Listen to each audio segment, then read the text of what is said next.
Sebelumnya, Assalamualaikum warahmatullahi wabarakatuh. Yang terhormat Bapak Dr. Denny Z. Tarsyadi, Magister Pendidikan. Di sini kami dari kelompok 4 akan menjelaskan tentang keterampilan penting di era digital. Sebelum memasuki materi, kami memperkenalkan terlebih dahulu. Saya di sini Pak Saleh Zikri dengan NIM 71211101.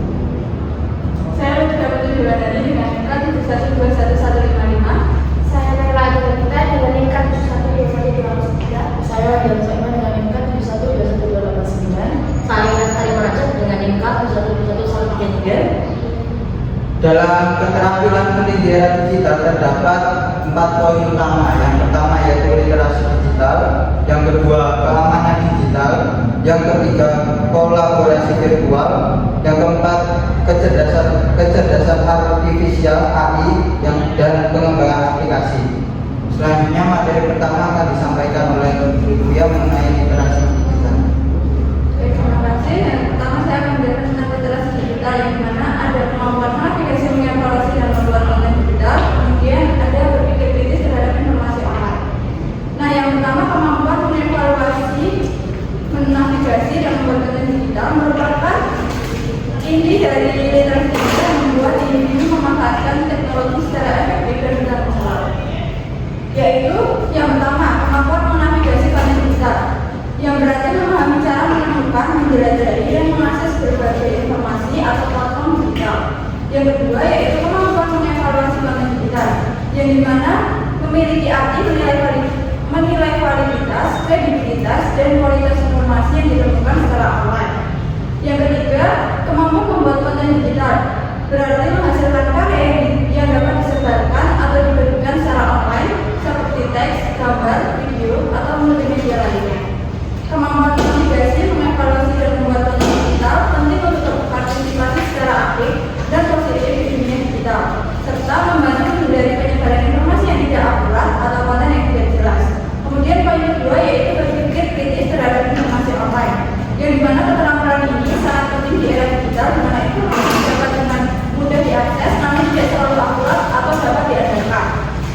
Keterampilan ini melibatkan beberapa aspek utama yang memungkinkan individu untuk memproses informasi secara sederhana dan objektif. Untuk yang kedua yaitu keamanan digital.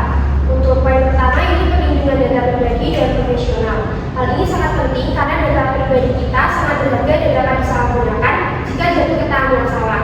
Kita dapat mengatasinya dengan menghindari berbagai informasi pribadi di media sosial secara berlebihan. Untuk poin yang kedua yaitu pengenalan ancaman online. Ancaman online adalah segala bentuk serangan atau tindakan yang dilakukan di dunia maya. Nah, kita dengan menggunakan literasi digital, kita bisa mengatasinya dengan menggunakan perangkat lunak antivirus yang terpercaya.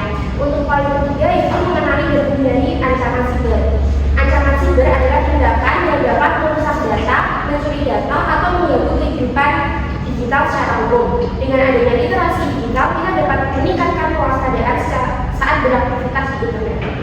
Yang ketiga yaitu kolaborasi virtual. Kolaborasi virtual adalah salah satu keterampilan yang sangat penting di era digital karena memungkinkan individu dan tim untuk bekerja sama tanpa dibatasi oleh lokasi fisik.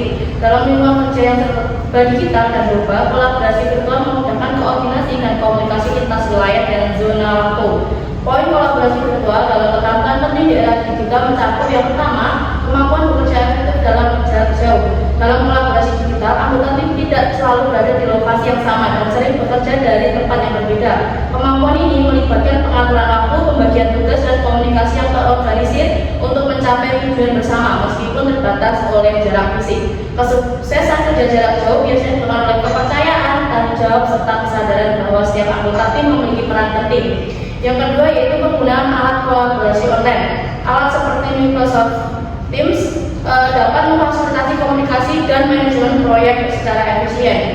Mereka memungkinkan berbagi file, pengeditan, dokumen, serta real-time dan penjadwalan tugas. Dan yang terakhir yaitu komunikasi yang efektif dalam lingkungan digital. Komunikasi yang jelas dan terstruktur melalui platform seperti Google Meet dan Zoom membantu menjaga alur kerja tetap lancar, mengurangi kebingungan, dan meningkatkan produktivitas tim. Baik, yang terakhir yaitu kecerdasan artifisial atau AI dan pengembangan aplikasi. Yang pertama, yaitu tentang pemahaman dasar tentang AI dan cara kerjanya. AI adalah sistem komputer yang dapat belajar dan membuat keputusan berdasarkan data, yaitu dengan bekerja dengan menggunakan algoritma dan matematika untuk mengenali pola, kemudian memproses data melalui jaringan saraf buatan yang menurut cara kerja otak manusia. Contohnya yaitu pengenalan wajah, asisten virtual, sistem rekomendasi, dan sebagainya. Yang kedua, kemampuan bekerja bersama sistem AI, yaitu dengan cara mampu berinteraksi dengan AI tools seperti ChatGPT, Midjourney, atau asisten virtual dan sebagainya. Yaitu dengan memahami kelebihan dan keterbatasan AI dalam membantu pekerjaan dengan cara bisa memberikan instruksi atau prompt yang jelas untuk hasil optimal, juga dengan mampu memverifikasi dan menyaring output AI sebelum digunakan.